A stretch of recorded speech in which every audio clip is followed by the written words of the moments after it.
My manager is very aggressive. My daughter never listens to anyone. A very good afternoon, ladies and gentlemen. Have you found yourself or people around you say these statements? Yes, very often we come across these statements. Today, I am going to speak to you about how we can come to such conclusions and how that limits us by coming to such conclusions, and I will also touch upon how organizations deal with such limitations. To start looking at closely the origin of these conclusions or these inferences that we make, I am going to introduce you to a ladder of inference. What's in the bottommost rung of the ladder is what we see around us. The things that are happening, that's at the bottommost rung of the ladder. Going up, I select few details from whatever is happening around me, and that's what is in the next rung. Going a little more up, I add my own meanings to the specific details that I collected from whatever is happening and create an interpretation about that. And then the next rung, I am ready to with my conclusions and inferences, and the next thing for me is to be at the top of the ladder with the course of action as a response to the inferences that I have just made. This is the ladder of inference. Let me illustrate that with a short incident where the narrator of the incident is, she had a long day at the work, and then when she was returning with loads of work back home, taking it back, she was waiting in the tube station, and as the train arrived, she boarded, she noticed that there are two other kids in the compartment and mostly it's empty. And what she noticed is that those two kids are running around, they're playing, and they're sometimes spitting on the floor, and they're kind of looking very shabby, and they're going around the pole and they're creating ruckus. And she also noticed that the father of the kids is sitting in one corner quietly, and she was expecting him to say something so that the kids can be controlled and she can do her work. She waited for a few minutes, and after 5 minutes, as she was about to get up and instruct the kids, please do not disturb, let me do my work, just be quiet, right? Then the man approached her and he said to her, I'm sorry to look little distracted.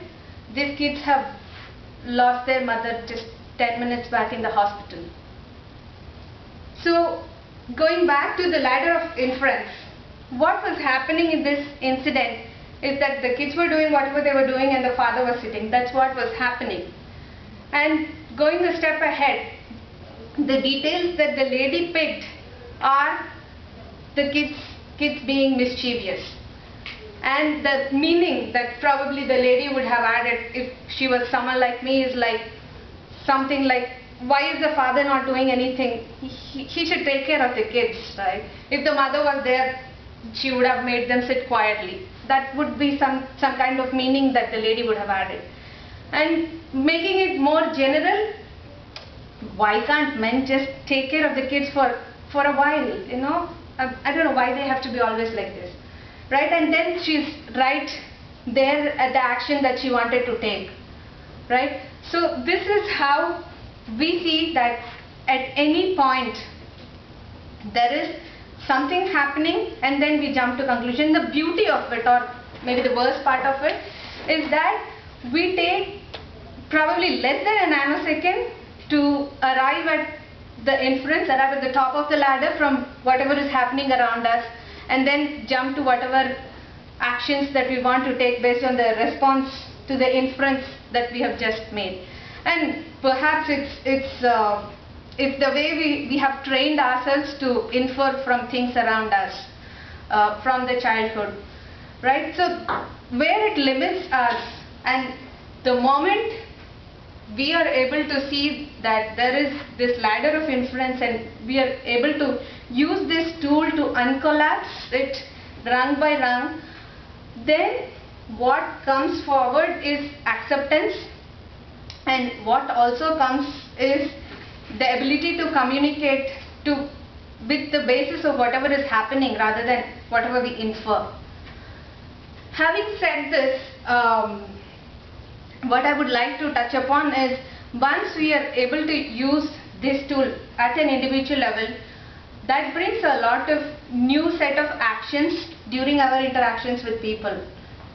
Normally, for going back to the same incident, if the lady had used this tool, probably she would have said something like, the kids look like very tired, do you need my help in taking care of the kids, or something like that, right? Something to that effect, right? So at an individual level, it's really useful to be aware of the inferences we make and then act accordingly, right? Taking the same thing to a larger extent, it actually boils down to the different perspectives that you are able to look at.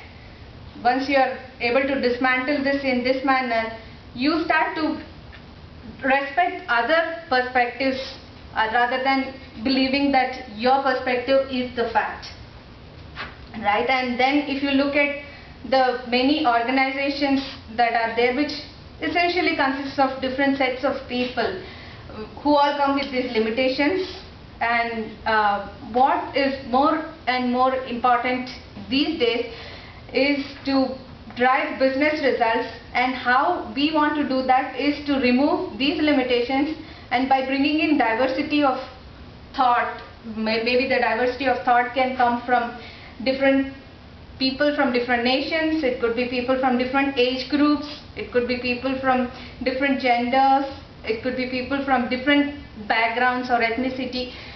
No matter what, they definitely bring a very valuable and diverse thought, and that's what makes business a much more richer, and that's what adds value to business. So you see that a lot of organizations these days have a great focus on the diversity activities, and how is that we can bring together a lot of diverse thoughts together.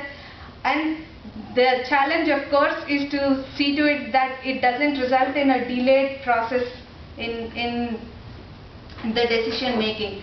But before I conclude, I want to urge each one of you to start using this ladder of inference as a tool, and to begin notice how new ways that you discover to deal with the same situation the moment you are able to dismantle these inferences that you have made. And on a closing note, I would say that the only access for oneness or togetherness is to accept the diverse thoughts that everyone is bringing around you, and the diversity that they are bringing forth for you. Thank you. Thanks a lot, Nagati, for this wonderful speech. And now it's our main